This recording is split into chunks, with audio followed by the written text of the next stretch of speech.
Well, good morning, everybody, and welcome to today's episode of Tech Savvy. And the subject of today's calls are scam calls and emails.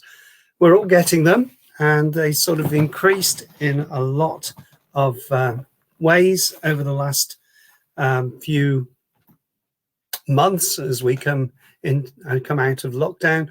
And certainly it is an issue for most people. How do we deal with them? How do we know that they are a scam in the first place? So I want to just give you 3 points that might actually help you on that. 3 points. The first point is, how do you detect it?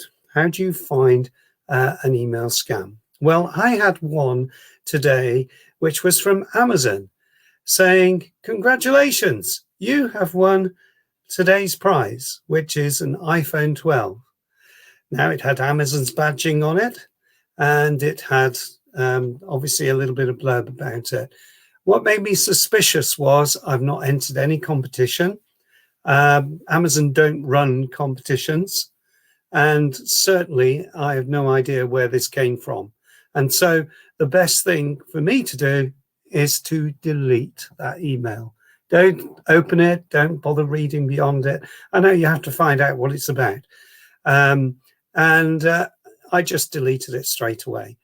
So some things are obvious. Now, we get a lot of scam calls. The first thing to note, is it an automated voice? We have covered this in previous Tech Savvies, but if it's an automated voice, you can almost guarantee that it's a scam. And so I have been told that the HMRC are coming after me because of tax frauds. And it's threatening me. So here's another example. So the scammers I've just demonstrated through the Amazon one. It sounds too good to be true. That's the first principle. And on the HMRC calls, I'm getting these ones. It's also saying that it is, it's working on my fears. One that's going around at the moment, which I want to highlight, is a text message from the post office. And the post office are sending me text messages saying that I have a parcel and it needs collection. Click here to make payment.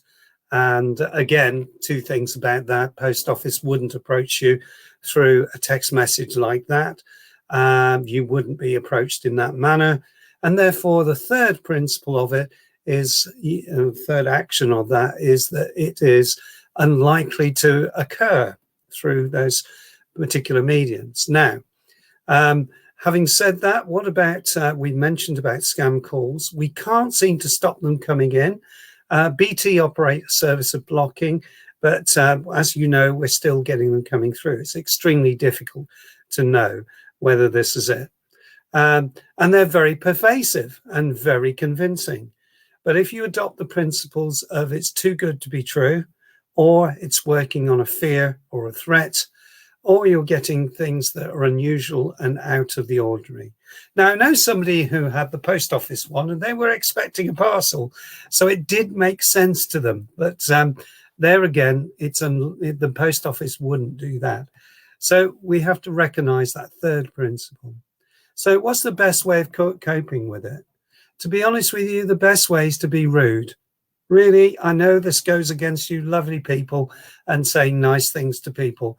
But if I get a phone call that actually purports to be from anybody who's cold calling me, anybody, I have to put it down. I know, I don't always do it, but that's the right way to approach it, is to put the phone down.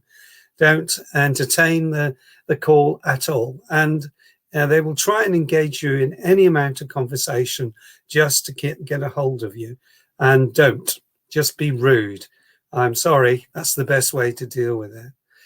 You can also report it to the police, but as I think they're swamped under with lots of other things, perhaps guarding the G7 summit at this moment in time, it takes a long time for anything to occur. And usually, unless it's extremely serious fraud, they won't be that interested, but it's still important to make a note of it.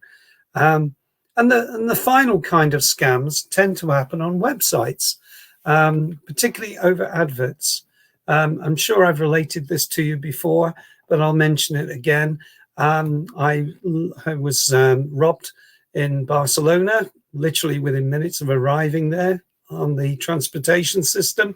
I was pickpocketed on their underground, and I had to purchase a new driving license, or rather I had to get a new driving license. Note the word purchase.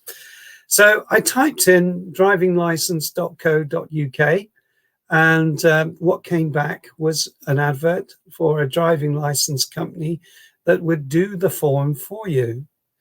Now, they would charge me £50 for that privilege. But what I discovered later is that I should have noticed that it was charging for a form that I could have filled in for free myself. In other words, it's a completely unnecessary service, unless I'm really bad at filling forms in. And also, anything that doesn't have a .gov.uk address at the end isn't government. And therefore, I realized I'd talked to a company rather than a government website. So check that out. Also, bona fide website addresses. If you look at the bottom of any website where there are contact details, statements, privacy, try clicking on any of them. It is likely the scammers haven't gone into any depth about links. So they may have copied a website and made it look bona fide, but I can almost guarantee they will miss links that are necessary. So do look at the small print at the bottom, right at the bottom of the website where it says contact us, and click on privacy statements and any other statements. And if they don't work, it is liable to be a scam. So that's another way that you can find out what is true and what is not. Certainly it is so amoral, and these people have no scruples at all at trying to convince you to part with your money.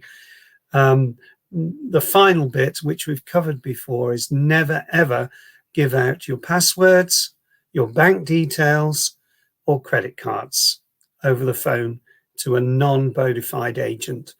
If you're buying from a company and they're bona fide, you've dealt with them before, that's absolutely fine. But not if it's a cold call, not if it's something out of the blue that you weren't expecting. And the bank would never, ever contact you that way. Do check out the cyber details on all companies' websites, because they will give you helpful hints and tips of how to protect yourself.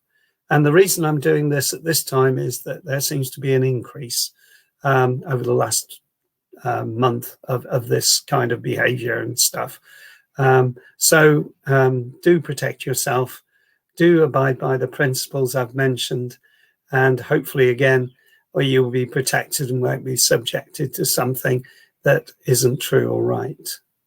So thank you for watching today's Tech Savvy. I hope it was useful for you and contained some useful information. If you want to find out more about what we do at Accessibility Solutions, I say we, but really it's me. I have a media tab, and you can look at past episodes of these things. But we also put out information on regular intervals, and do look out for that information as it comes to you. If you subscribe to me on my website, that information will come to your email box as soon as a post appears. So do check us out. I would love to see you. Thank you for watching, and we'll see you next week for next Tech Savvy. Bye for now.